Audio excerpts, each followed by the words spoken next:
Graça e paz e misericórdia seja nos concedida nessa manhã. Alguns aqui ainda não me conhecem. O meu nome é João Tibúrcio da Silva. Eu sou membro aqui da Betel desde 2006 ou 2007 e retornei do campo missionário em África em 2005, onde estive com a família por 16 anos. E eu agradeço a Deus pelo privilégio que Ele me dá. Agradeço também a direção que me convocou para esta manhã trazer a mensagem bíblica. E a mensagem bíblica que nós temos para esta manhã se encontra no Evangelho de Mateus, capítulo 14, a partir do verso 22 até o 33. E eu convido a todos a acompanhar nesta leitura, porque é a palavra de Deus. E é o que Deus tem para nós nesta manhã. O que Ele quer comunicar a cada um. E diz assim a palavra de Deus: E logo ordenou Jesus que os seus discípulos entrassem no barco e fossem adiante para a outra banda, enquanto despedia a multidão. E despedida a multidão, subiu ao monte para orar à parte. E chegada já à tarde, estava ali só. E o barco estava já no meio do mar, açoitado pelas ondas, porque o vento era contrário. Mas, à quarta vigília da noite, dirigiu-se Jesus para eles, caminhando por cima do mar. E os discípulos, vendo-o caminhar sobre o mar, assustaram-se, dizendo: é um fantasma. E gritaram com medo. Jesus, porém, lhes falou logo, dizendo: tende bom ânimo, sou eu, não temais. E respondeu-lhe Pedro e disse: Senhor, se és tu, manda-me ir ter contigo por cima das águas. E ele disse: vem. E Pedro, descendo do barco, andou sobre as águas para ir ter com Jesus. Mas sentindo um vento forte, teve medo e começou a ir para o fundo. Clamou dizendo: Senhor, salva-me! E logo Jesus, estendendo a mão, segurou e disse-lhe: homem de pequena fé, por que duvidaste? E quando subiram para o barco, acalmou o vento. Então aproximaram-se os que estavam no barco e adoraram-no, dizendo: és verdadeiramente o Filho de Deus. Amados, nós não devemos ler os evangelhos como um romance, como se fosse uma revista comum, nem ouvir as mensagens como uma história antiga. Na verdade, os evangelhos, eles são boas novas. São boas novas. Falam do poder de Deus para a salvação de todo aquele que crê. Visto que a justiça de Deus, ele se revela ao que crê, né, e revela também aqui no Evangelho de fé em fé. A Bíblia diz que o justo viverá da fé. Portanto, creia que Mateus, ele registrou esse milagre de maneira que os leitores e os ouvintes entendam de uma vez para sempre quem é Jesus Cristo. Infelizmente, muitos não sabem quem é Jesus Cristo. Aquele que andava sobre as águas do mar, aquelas águas agitadas do mar da Galileia, e ele ali demonstrando o seu poder e também a sua misericórdia. Então Mateus, ele quer deixar bem claro que Jesus é Deus. Podem repetir comigo? Jesus é Deus. Jesus é Deus. Jesus é Deus. E no verso 33 que nós acabamos de ler, os discípulos que estavam no barco o adoraram. E o adoraram como Deus. E um deles disse: verdadeiramente és o Filho de Deus. As ondas agitadas obedeceram e se tornaram sólidas, né? Como uma rocha. E ali debaixo dos pés do Filho de Deus. É algo impensável, inacreditável. Como é que um corpo sólido pode andar sobre águas? Mas o que está escrito aqui não é uma hipótese ou algo que poderia acontecer. Não. É algo que realmente aconteceu. Debaixo dos pés do Filho, do Deus Filho, as águas se tornaram sólidas. E por isso ele pôde andar. É porque Jesus tem o absoluto domínio sobre todas as coisas criadas. Todas, né? O Evangelho de João, você começa a ler o Evangelho de João, no verso 1, já diz assim: no princípio era o Verbo, e o Verbo estava com Deus, e o Verbo era Deus. Ele estava no princípio com Deus. Todas as coisas foram feitas por Ele, e sem Ele, nada do que foi feito se fez. É que Ele é uma das 3 pessoas da Trindade divina. Ele é Deus. E não existe nenhuma coisa criada que não esteja sujeita ao seu controle. Até a morte. A morte foi criada? Foi. Depois do pecado do homem, a morte foi criada. E quem criou? Quem criou? Foi Ele. Se você ler no capítulo 12 do Evangelho de Lucas, no verso 5, Ele, Jesus, Ele diz assim: mas eu vos mostrarei a quem deveis temer.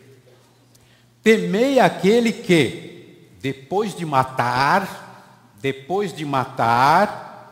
tem poder para lançar no inferno. Sim, vos digo, a esse temei, porque Ele é Deus. Ele é Deus. Ele é o Criador. A Bíblia diz que sem Ele nada do que foi criado se fez. Esse é Jesus. Todas as coisas juntamente servem ao Senhor do universo. O homem insiste em não servir. Aqui fala dos ventos, as ondas, os temporais e todas as forças da natureza. Hoje nós temos ambientalistas, hoje nós temos meteorologistas, hoje nós temos ecologistas e tantos istas. E nós confiamos neles. Alguém lá fala que vai chover ou não vai. Alguém fala que a temperatura vai ser de tanto. E nós acreditamos nele. E deixamos de acreditar em quem criou tudo isso. E que na realidade tem domínio sobre essas coisas todas. Ele tem domínio. Né? Mas no texto nós vemos 12 homens que o próprio Senhor Jesus escolheu para discípulos seus. E eles estão ali dentro de um barco. E o barco agitado pelas fortes ondas no alto mar, em meio aos ventos contrários, no escuro da noite, sem poderem avançar para chegar a um abrigo de uma praia. Uma situação terrível. E foi o próprio Senhor Jesus que ordenara que entrasse naquele barco e seguisse mar adiante. Ele iria depois de despedir a multidão, segundo ele falou. Os discípulos obedeceram, entraram no barco e seguiram. Só que as horas foram passando, nada de Jesus vir. E aí, de repente, formou-se um temporal, uma tempestade, uma situação. A situação ficou muito difícil. Digamos, incontrolável. Incontrolável. Jesus permitiu. Jesus permitiu. E Ele pode permitir que os seus escolhidos fossem submetidos àquele teste por algum tempo. Os discípulos estavam ali sendo submetidos a um teste por algum tempo. E como os discípulos, eles atirados de um lado para o outro pelo temporal das tribulações. E às vezes nós nos vemos assim também. Às vezes nós nos vemos assim. Agora é possível que ele venha. Ele venha em socorro e talvez até mais tarde do que nós gostaríamos. É possível que ele venha de um modo diferente dos socorristas comuns, do resgate, ou como vem o corpo de bombeiros, né? E o seu socorro pode também ser que se processe de uma maneira sobrenatural. Assim como a Bíblia falou daquele centurião romano, e bastou uma palavra para o milagre acontecer. É importante crer que Jesus vem em nosso socorro. Qualquer que seja a situação. Qualquer que seja a situação. Em Mateus, ainda 14, verso 25, é interessante ler. Mas, à quarta vigília da noite, dirigiu-se Jesus para eles, caminhando por cima do mar. Ele veio na quarta vigília da noite, o que compreende o horário da madrugada, que vai das 3 às 6 da manhã. Um horário difícil, né? A hora que o sono bate, mas bate com aquela vontade, né? Parece que tudo para na quarta vigília da noite. E foi nessa hora que Jesus veio. Mas só que o mar ainda continuava agitado, as ondas terríveis, né? E olha, amados, quantas vezes no barco da existência humana nós nos encontramos remando, mas contra as circunstâncias difíceis. E elas vêm de repente, não foi assim, não, vem aos poucos, não, vem de repente, sem que percebamos. E nós procuramos também defender dos ventos contrários. Tudo contra nós. O controle fugiu das nossas mãos. Aí ficamos perplexos, sem o que fazer, né? Mas ainda bem que a palavra de Deus nos diz lá em 1 Coríntios 10, 13, né? Que não veio sobre vós tentação ou provação, né? Senão humana. Quer dizer, aquilo que nós podemos resistir. E fala ainda que Deus é fiel. Fiel é Deus. Porque Ele não vos deixará tentar acima do que podeis. Antes, com a tentação ou a provação, Ele também dá o escape. Só que nós não sabemos qual é, né? Para que podeis suportar. É o que a Bíblia nos recomenda. Agora, eu não sei se foi o meu caso ou se foi o seu, né? Mas, para muitos de nós, somente um vendaval, um terremoto para abrir a nossa mente, né? Eu fico imaginando, porque quando Jesus me salvou, eu estava no Candomblé, né? E eu fui salvo no mesmo dia, fui batizado no mesmo dia e fui chamado para missões no mesmo dia. Só Jesus. Só Jesus. Mas para muitos é só um naufrágio na tempestade para abrir o coração. Abrir o coração para Deus. Então tem esse momento, e chega esse momento. Né? E chega esse momento. Vem aquele terremoto, vem aquele vendaval, aí então, ó Deus! Né? E glória a Deus aquele que realmente fala assim, Senhor, ajuda-me. Porque muitos ainda acham ruim com Deus. Se ele existisse, eu não estaria nessa situação. Eu não passaria por isso. Né? Mas sabe que do contrário, se não acontecer isso, nós vamos levando a nossa vidinha. Não é assim?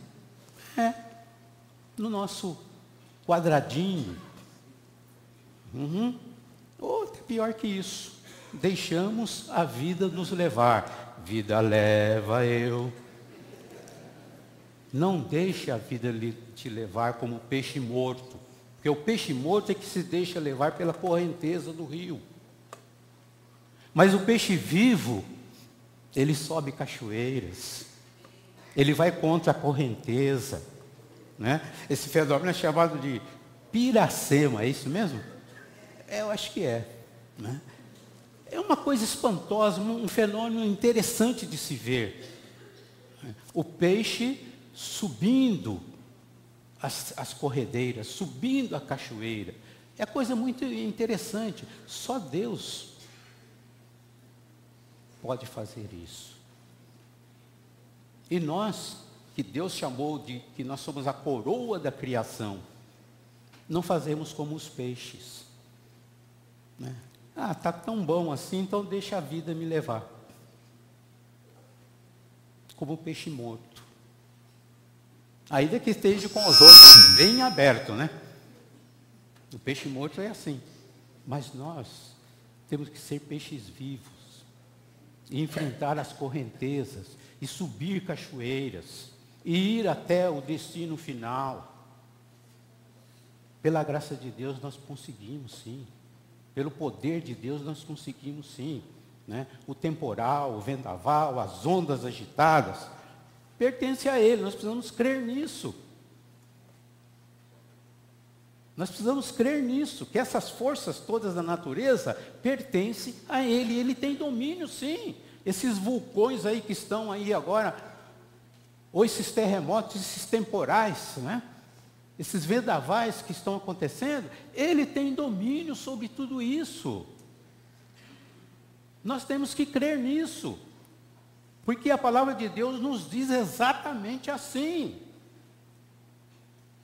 Ele está no comando.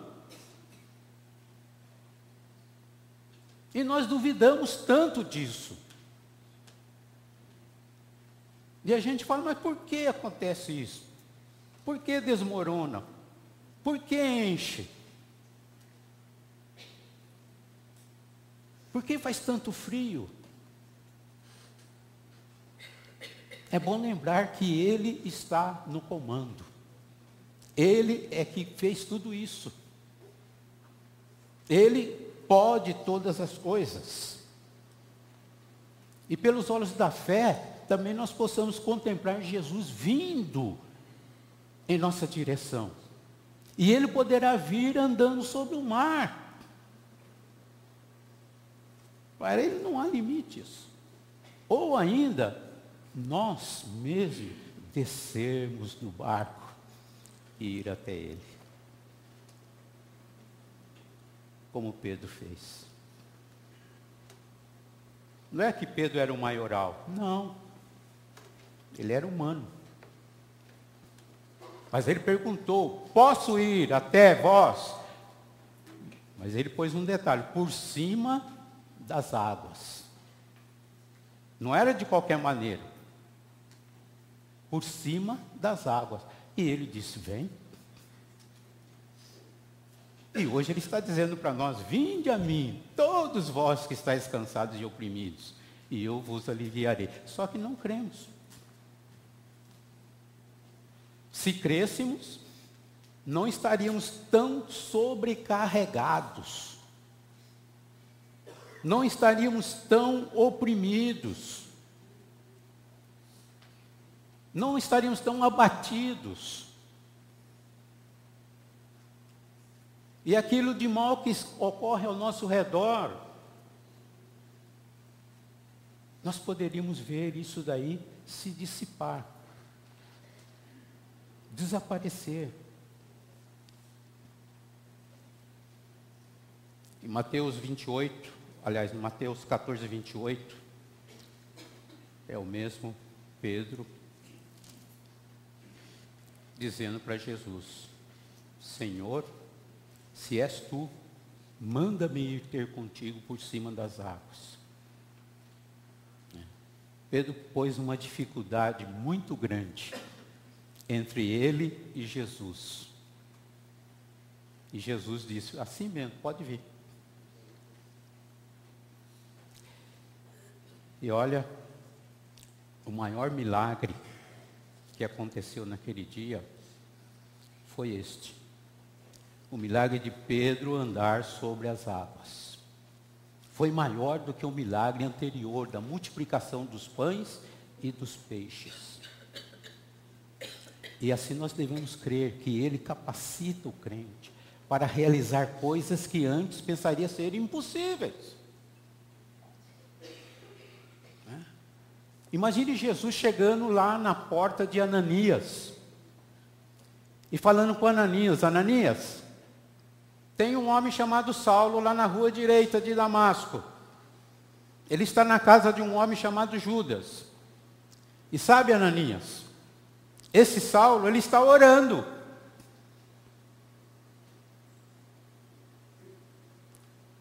Ananias, vá lá, impõe as mãos sobre esse homem Saulo, porque ele está cego, e ele vai tornar a ver. O coitado do Ananias, né?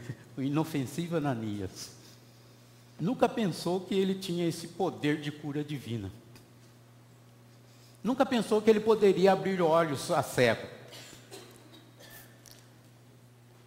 Mas Ananias levantou-se e foi. Ele não sabia como que era isso, de abrir olhos a cego.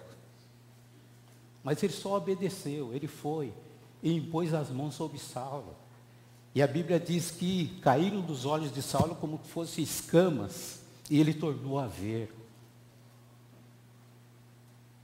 A mesma coisa Jesus falando com Pedro: vem. Quem é que tinha andado sobre as águas antes? Era só Jesus, o Deus vivo, o Filho de Deus, ou o Deus Filho, ou Deus, o Criador de tudo aquilo. Né?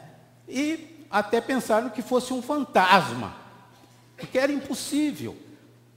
Era impossível. E foi exatamente isso que Pedro pediu: deixa-me ir, vai sobre as águas. E Jesus falou: perfeitamente, vem. E Pedro foi. E Pedro foi.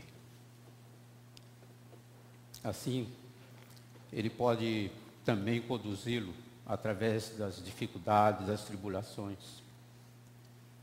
E fazer coisas que sem ele jamais ousaria enfrentar. Sem ele jamais ousaria enfrentar.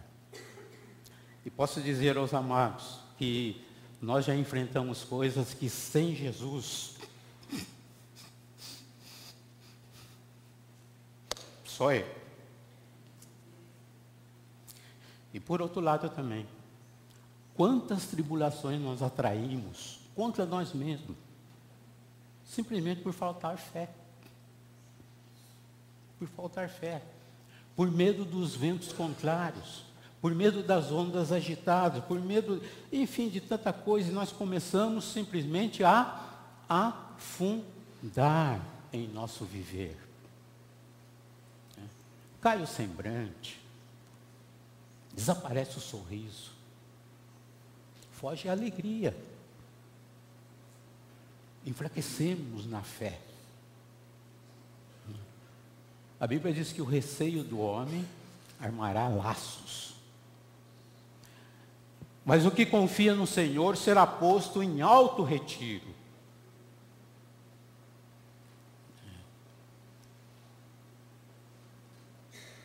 como os discípulos no barco, nós esquecemos das maravilhosas provas que presenciamos no mesmo dia, às vezes até na mesma hora. E eles presenciaram o milagre da multiplicação dos pães e dos peixes. Mas tudo foi esquecido pela tribulação.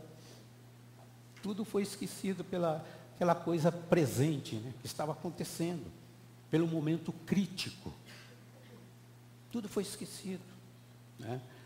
Nós lemos ainda em Marcos 4, no verso 36, Marcos 4, verso 36, que diz assim, é uma situação idêntica, porque Jesus também ali apazigua a tempestade.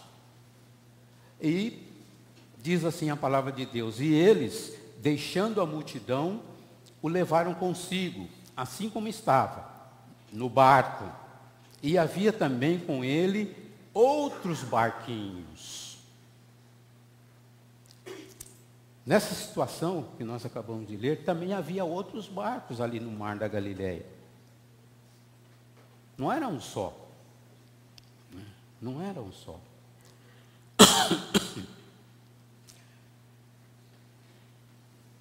E eles esqueceram que outros barcos também estavam em perigo. Os discípulos. E melhor seria até dizermos, né, quem estava em perigo eram os tripulantes dos outros barcos. Eles não tinham Jesus. Mas nós ficamos tão centralizados em nossa sobrevivência, no nosso conforto, no nosso interesse, e dos outros, sequer nos lembramos que existe. E tem sido assim. Nós não lembramos dos outros se estão ou não estão nas mesmas dificuldades que nós, como aqueles discípulos. Eles lembraram deles mesmos, do barco deles, da situação deles, né? Tão assustados diante das provações e dos perigos, nós olhamos para as adversidades, ou para os adversários, e para as dificuldades que nos cercam. E ficamos como que hipnotizados pelas circunstâncias desfavoráveis do momento. E alguns até dizem, meu mundo caiu. Tudo está perdido, diz outro. Aquela irmã então fala, não posso mais, ou não aguento mais. E aí começamos a afundar na depressão, na solidão, no estresse. É que um abismo chama outro abismo. Então o coração desmaia.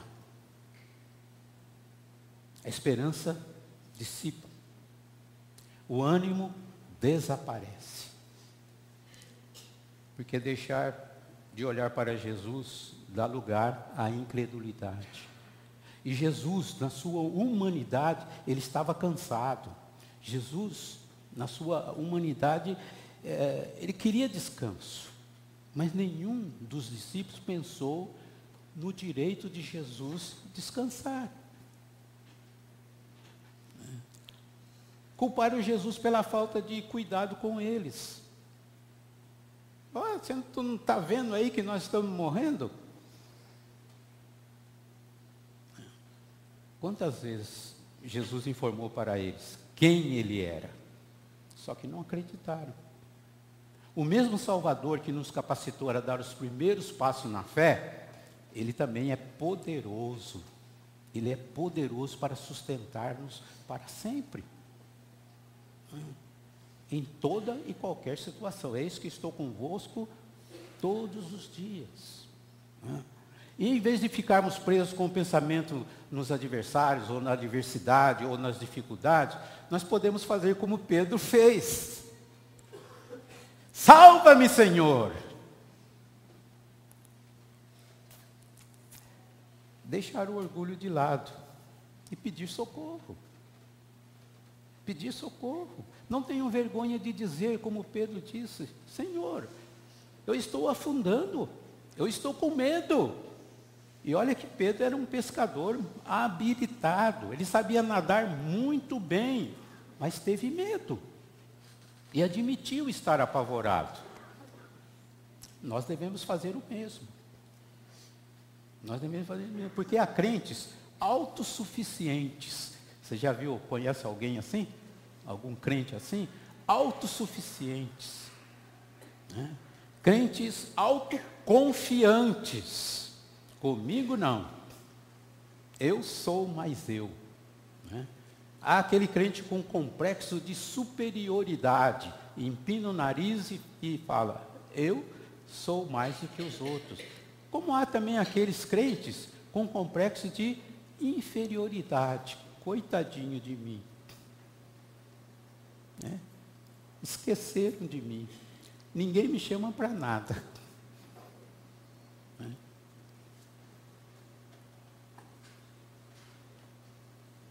E eles até simplesmente dizem, Deus sabe o que estou passando na vida, né? Aos choros, né? Deus sabe o que eu estou passando. É claro que Deus sabe. É claro que Deus sabe. Mas por que Deus diz, clama a mim? Por que Deus diz, vinde a mim? Por que Deus diz, buscar-me enquanto estou perto, enquanto se pode achar?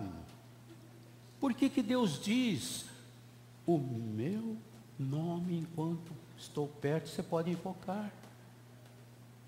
Dar-vos-ei, buscar e encontrareis, batei e abrir-vos-á, porque aquele que pede recebe.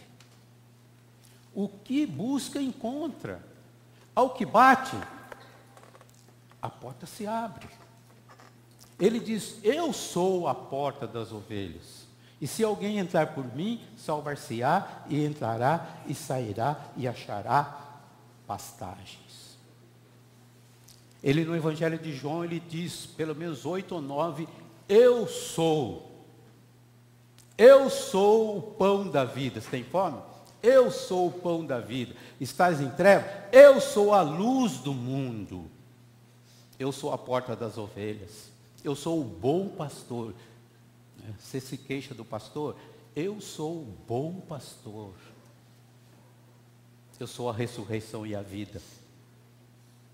Eu sou o caminho e a verdade e a vida. Eu sou a videira verdadeira. Se vós estiverdes em mim e eu em vocês, o que você pedir, ser-lhe-á dado. O que você pedir, né? Porque nele nós encontramos perdão, graça, misericórdia, consolo, conforto, descanso, amor, serenidade. Quantas vezes nos falta isso? Serenidade, força, né? Segurança, esperança. Quantas vezes nos falta isso, né? Mas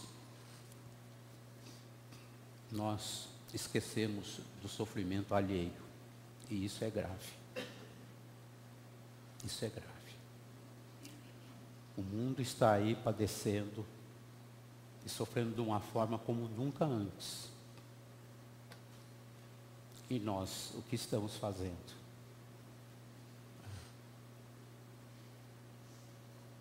É só ligar a televisão, você vê horrores. Você vê coisas nunca antes vistas. Mas a pergunta é, e nós, o que estamos fazendo? Eu passei ali pela Cracolândia. Eu havia pensado que o pior lugar da terra fosse o campo de refugiados, de prisioneiros de guerra, onde nós trabalhamos por 2 anos. Vidas secas, sem esperança, sem terra, sem família,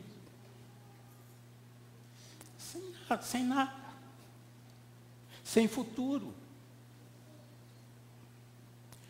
E eu pensei que lá fosse o pior lugar da terra. Mas quando se passa aqui pela Cracolândia, a gente vê um cenário mais degradante, mais terrível. E eu pensei, se cada igreja, não digo a igreja, só a igreja batista, que poderia até ser, mas se cada igreja enviasse um crente para a Cracolândia, ela já não existiria mais. Ela não existiria mais. Então nós esquecemos dos direitos de Deus. Falta-nos o reconhecimento de nossas culpas. E ainda nós vivemos culpando a Deus pelos flagelos do mundo, pelas mazelas, pelo tudo que está acontecendo ao nosso redor. Mas Deus é fiel. De repente, cessam as tribulações. De repente, cessam as dores. Cessam os sofrimentos. Assim como cessam as tempestades. E aí resplandece o sol. E o sol traz alívio. Ele traz encanto à natureza e também à vida, né? E Jesus então fala a Pedro no verso 31, homem de pouca fé, por que duvidaste? É que Jesus quer que saibamos que a dúvida não prova que o crente não tem fé, não é isso, mas ela prova que essa fé que ele tem é pequenina, é pequena. E mesmo quando a nossa fé é pequena, o Senhor está sempre pronto para nos ajudar. E Jesus disse, não te deixarei, não te desampararei. E Jesus Cristo é o mesmo ontem, andando sobre as águas, acalmando a fúria do mar da Galileia, e Ele é o mesmo hoje, aqui é onde nós estamos, né? Ele disse, eis que estou convosco todos os dias. Ele é o mesmo eternamente. Mas a vida cristã é para ser vivida e praticada no presente. Não é esperar morrer para viver a vida cristã, não. Ela é vivida aqui mesmo, né? Com Jesus no barco ou com Jesus fora dele. Assim que a vida deve ser vivida. E nós damos graças a Deus, né? Porque alguns servos, até mesmo aqui desta igreja, deixaram o seu conforto, deixaram os seus afazeres, saíram do barco e andaram sobre as águas. É por isso que tem havido convertidos lá na Cracolândia. É por isso que nós bendizemos o exemplo da Casa Rosa. E nós agradecemos a Deus porque essa igreja abraçou esse ministério. E ontem nós estivemos lá, na Casa Rosa. Que bênção. Como Deus é fiel. E como Ele está com os braços estendidos, com os ouvidos abertos. E nós agradecemos a Deus por esta casa de oração. Agradecemos àqueles que um dia vieram para que viesse existir aqui esta igreja, uma porta para a salvação de muitos. Mas aí pergunto, e você?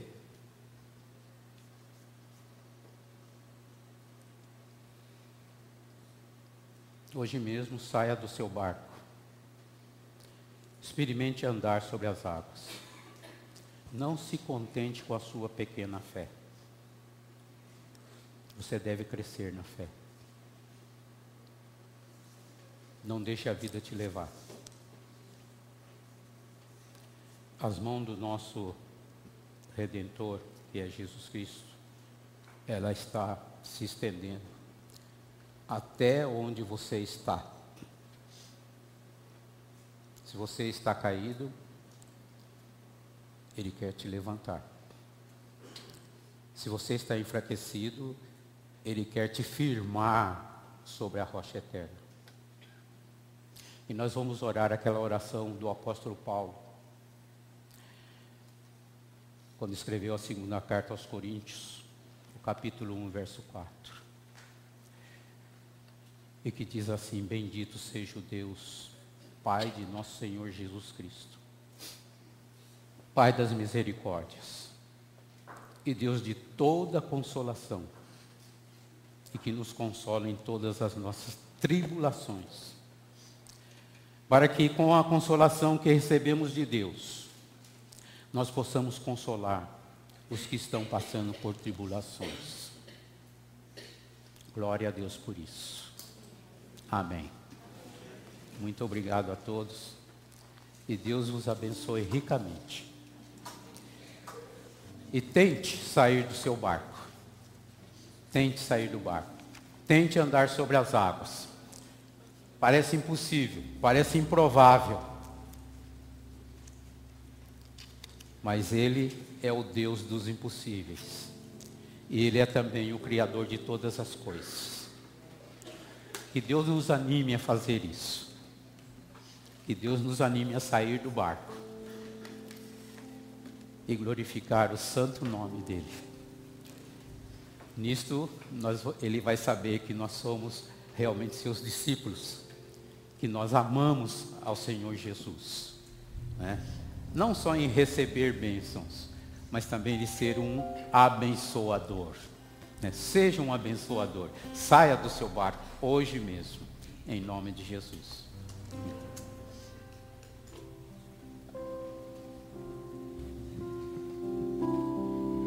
Vamos colocar de pé, irmãos, para cantarmos esse último hino.